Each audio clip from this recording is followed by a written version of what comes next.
Tell me the most ऐसे the dirtiest case you have worked on. किस sense में dirtiest? Any जो आप भूल ही नहीं सकते कि यार ये तो बहुत ही पेचीदा ख़राब होते गया, इसमें चीज़ें बढ़ती गई एंड बाद में जो पता चला और दिख तो बहुत नॉर्मल चीज़ें रही थी, एंड में जाके पता चला it was brutal, insane, weird.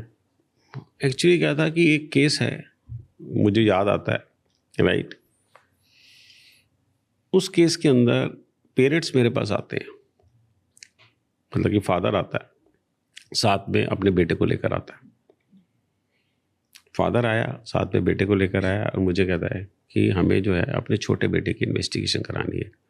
मैं कि छोटे बेटे की इन्वेस्टिगेशन ये क्या होता है, मैं समझा नहीं, किस लिए करानी है. कहता वो शादी नहीं कर रहा तो आप उसकी काउंसलिंग कर दो पूरे साहब, राइट. आप उससे ज़रा 1 घंटा 2 घंटा 3 घंटे लगाओ.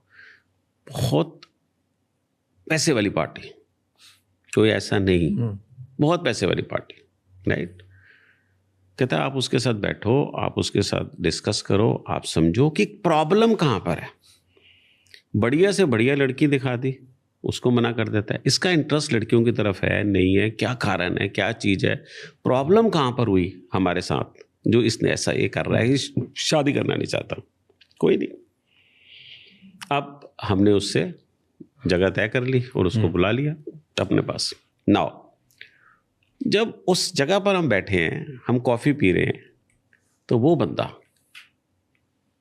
अपना कोई भी खूबसूरत लड़की जाती है तो स्कैनिंग करता है, right. I think this is weird. ऐसा यार ये लड़का शादी तो कर नहीं रहा, बट लड़कियों में इंटरेस्टेड भी है, लड़कियों में इंटरेस्टेड भी है, और फैमिली कह रही है लड़कियों को रिजेक्ट कर रहा है. कहानी कहाँ पर है? कोई नहीं. उसके साथ उसकी डिस्कशंस ख़त्म हुई, सब कुछ ख़त्म हुआ, भाई किया. फादर से बात हुई मैंने कहा सर आप ऑफिस आ जाओ. कहता है आप बता दीजिए कोई ख़ास है तो. क्या हुआ? मैंने कहा आप ऑफिस आ जाओ, बैठ के बात करते हैं. ऑफिस में आ गया. मैंने बोला अब अकेला आया, पहले अपने बड़े बेटे के साथ आया था, अब अकेला आया. मैंने उसे बोला, मैंने कहा सर इसकी ना मुझे सर्विलेंस चाहिए. मैं कोई प्रीवियसली इन्वेड नहीं कर रहा, मैं कुछ ऐसा काम नहीं कर रहा. अब मुझे एक लेटर ऑफ अथॉरिटी दे दो, मैं इसकी सर्विलेंस कर लूँ. मुझे ये पता हो कि ये बंदा करता क्या, जाता क्या, कहाँ जाता है. कहता है ऐसे आप क्यों कह रहे हैं? मुझे उसने स्ट्रेट अवे क्वेश्चन पूछा कि ऐसे आप क्यों कह रहे हैं. मिस्टर पुरी आपको किस लिए सर्विलेंस चाहिए? मैंने कहा कुछ नहीं, जो मैंने एक ऐसी चीज़ देखी जो मुझे लगता है कि मुझे सर्विलेंस करनी चाहिए.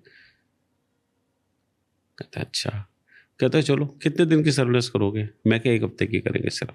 कहते ठीक है कर लो. अब 1 हफ्ते की सर्विलेंस करते हैं. एक लड़की उससे रोज़ मिलने आती है, होटल में लेके जाता है लड़की को. होटल में 2-3 घंटे इकट्ठे रहते हैं. अल्टरनेटिव डेज, रोज नहीं, अल्टरनेटिव डेज हो गया, 3-4 फ्रीक्वेंटली 3-4 दफ़ा वो मुलाकात कर लेते हैं. अब हमारे इन्वेस्टिगेटर उनकी फ़ोटो भी ले चुके होते हैं, उस लड़की भी फ़ोटो ले सकते हैं, उसके साथ सब कुछ ले लिया होता है. आ जाओ जी, आपके केस के बारे में डिस्कस करना है, राइट. ये काउंसलिंग से केस स्टार्ट हुआ, लड़का शादी नहीं कर रहा.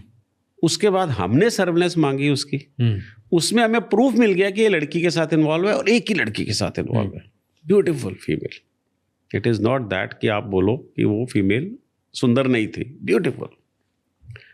अब हम उससे फोटो दिखाते हैं, दोनों चुप. दोनों चुप. पापा और बेटा बड़ा बेटा चुप. मैं कहा सर क्या हुआ, आप इस लड़की को जानते हो? यस पुरी साहब. मैं कहा हूँ शी. कहता है ये इसकी बीवी है, मेरी डॉटर इन लॉ बड़ी. उसकी भाभी, मेरे ऑफिस में बैठे हैं, ये डिस्कशन चल रही है हमारी. अब बॉस मैंने कहा ये क्या केस था, ये क्या केस निकल आया, राइट. मैंने इमीडिएटली मैंने कहा sir if you excuse me, मैं आपके बेटे से बात कर सकता हूँ 2 मिनट? कहता प्लीज़ आप करिए. मैंने कहा आपकी इजाज़त है? हाँ जी इजाज़त है. मैंने कहा आपका हिडन एजेंडा क्या है? किसको बोला? बेटे को। आपका हिडन एजेंडा क्या है? क्यों पूछा उसने? मैंने पूछा। आपने क्यों पूछा? अब मैं बता रहा हूँ ना, मैं बता रहा हूँ आपको मैंने क्यों पूछा। मैंने कहा आप कह रहे, कहता क्या एजेंडा? मेरा कोई एजेंडा नहीं है। मैं क्या, आप अपनी वाइफ के साथ इन्वॉल्व हैं, आपने अपनी वाइफ अपने भाई के साथ इन्वॉल्व कर रखी है। मैंने उसको बोला, मैंने कहा आपकी वाइफ को जब हमने फॉलो किया तो आपके घर नहीं आई, उसका ये एड्रेस है। मैं क्या ये आपके ससुराल का एड्रेस है? कहता हाँ जी। तो मैं क्या, वो अपने ससुराल से इससे मिलती है और ये अपने घर से निकलता है। तो मैं क्या भाई साहब आपको तो पता है सारी चीज़ों के बारे में। मैं क्या आपके बच्चे कितने हैं? कहता 2 बच्चे। मैं क्या दोनों आपके? ये बड़ा एक वियर्ड सा आंसर होता है, वियर्ड सा क्वेश्चन होता है, जो हर आदमी सोचेगा यार ये क्या चीज़ है, क्या पूछ रहा है। हमें कई चीज़ें दिमाग में ऐसी आती है। मैं क्या सर या तो ये बच्चे इसके, आप इम्पोर्टेंट हो, सिंपल सी बात है। मैं क्या सर मेडिकल? कहता नहीं मेरे बच्चे। मैं क्या आर यू श्योर? मैं क्या एक बच्चा दोनों बच्चे? आंसर नहीं दे पाता, आंसर नहीं दे पाता मेरे इस क्वेश्चन का कि आपका। पहले आंसर दिया, कहता बच्चे मेरे हैं। मैंने कहा एक बच्चा 2 बच्चे। चुप। Now the thing is this, इसका मतलब एक भाई का लड़का है, एक इसका लड़का है। फाइनेंशियली सारी फैमिली की वर्थ, जितना एसेट्स हैं, सब कुछ है, पैसा, वो अपने पास चाहते हैं। वो चाहते ही नहीं भाई की शादी हो और भाई के कोई दूसरी लड़की आए और अपने बच्चे पैदा करे। This is very dirty, I tell you honestly. It looks very dirty, but जो फैक्ट है वो फैक्ट है। राज जी हम क्या, yes. And he started crying in my office and the father said, I was knowing about it Mr. Puri, but I thought somebody should investigate and validate it.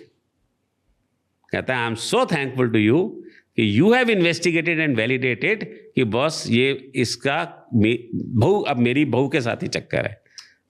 You see, this is all dirty things which happens in the industry. क्या कर सकते हैं आप? एक चीज को समझो, पैसा इतना इंपॉर्टेंट हो गया कि तुम और तुम्हारी वाइफ ये प्लानिंग करती है कि तू बच्चा भी पैदा कर तो उसके साथ कर ले, प्रॉपर्टी सारी हमारी आ जाएगी, हमारे पास आ जाएगी बाप की, इतना पैसा है बाप के पास।